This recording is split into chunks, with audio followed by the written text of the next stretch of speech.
AP రాష్ట్ర రాజధాని అమరావతి నగర నిర్మాణం ఊపందుకున్న నేపథ్యంలో దాంతోపాటు యువతకు ఉపాధిలో కీలక పాత్ర పోషించే పారిశ్రామిక రంగ అభివృద్ధి లక్ష్యంగా ఒక ప్రత్యేక టాస్క్ ఫోర్స్ కమిటీని ఏపీ ప్రభుత్వం ఏర్పాటు చేయనుంది.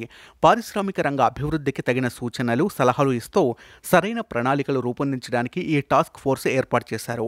ఈ టాస్క్ ఫోర్స్ కమిటీకి చైర్మన్గా సీఎం చంద్రబాబు, కో చైర్మన్గా టాటా గ్రూప్ సంస్థల చైర్మన్ నటరాజన్ చంద్రశేఖరన్ వ్యవహరిస్తారు.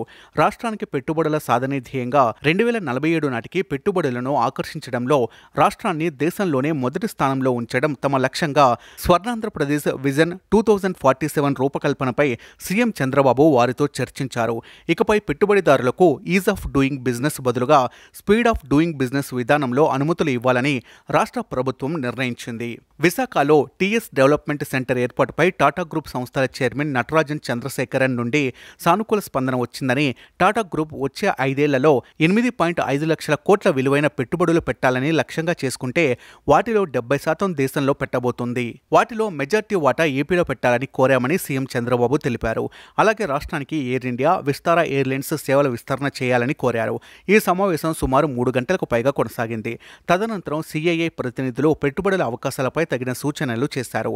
సరుకు రవాణా సేవల కోసం క్లస్టర్ విధానాన్ని అభివృద్ధి చేయాలని పారిశ్రామికవేత్తల నుండి సూచనలు రావడంతో రాష్ట్రాన్ని లాజిస్టిక్ హబ్గా తీర్చిదిద్దుతామని అన్నారు.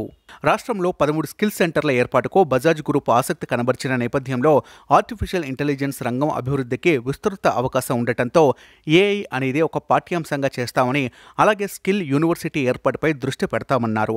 ఫార్మా రంగం పరిశోధనలకు హైదరాబాద్లోని జీనోమ్ వ్యాలీ తరహాలో ఏపీలో ఒక ప్రాజెక్టును ఏర్పాటు చేయాలని డాక్టర్ రెడ్డిస్ ల్యాబ్స్ ప్రతినిధి సూచన చేయగా, ఫుడ్ ప్రాసెసింగ్పై దృష్టి పెట్టాలని ఐటీసీ ప్రతినిధి తెలిపారు. పర్యాటక ప్రాంతాలకు కనెక్టివిటీ పెంచితే మరింత అభివృద్ధికి అవకాశం ఉందని, దీనికోసం 10 స్టార్ హోటల్స్ ఏర్పాటు చేసే ప్రతిపాదన ఐటీసీకి ఉందని, టెంపుల్ టూరిజం లక్ష్యంగా వాటిని చేస్తుందని సీఎం పేర్కొన్నారు.